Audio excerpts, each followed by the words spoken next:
Salut zami mwen.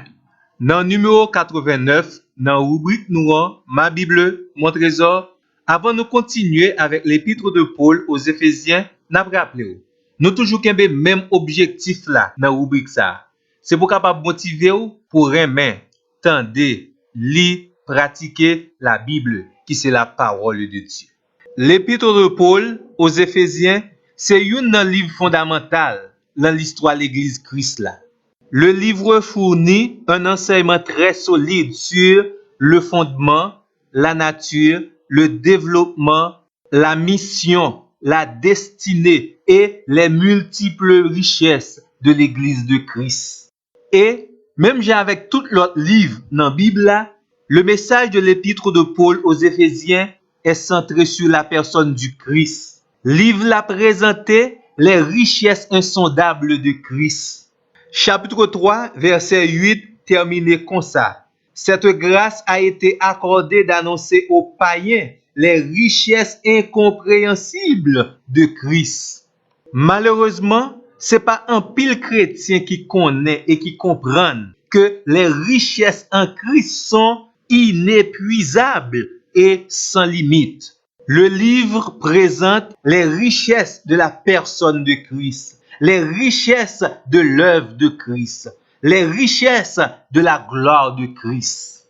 Tendez bien, parce qu'on c'est chrétien, ça veut dire parce qu'en Christ, et puisque Christ est riche, vous aussi, vous êtes riche. C'est pourquoi, au chapitre 1er, verset 3, nous sommes bénis de toutes sortes de bénédictions spirituelles dans les lieux célestes en Christ. Les chrétiens étaient unis avec Christ, ils sont multimilliardaires en Christ. Zami mwen, les richesses inépuisables de Christ sont disponibles pour vous. Et c'est l'une des réalités les plus tristes dans la vie du chrétien lorsqu'il ne sait pas combien et comment il est infiniment riche en Christ. Dans chapitre 2, verset 6, il est écrit: il nous a ressuscités ensemble et nous a fait asseoir ensemble dans les lieux célestes en Christ. Ça, c'est un aspect richesse chrétien gagné.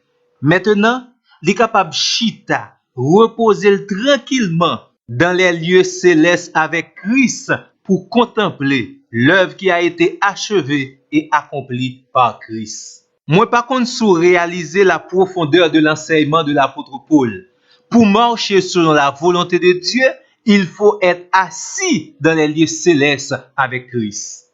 Et c'est toujours en étant assis, n'a combattre, Jean Éphésiens 6 dit là, contre les dominations, contre les autorités, contre les princes de ce monde de ténèbres, contre les esprits méchants dans les lieux célestes. Et en toutes ces choses, lorsque nous prenons les âmes spirituelles, bon Dieu a fait nous plus que vainqueurs.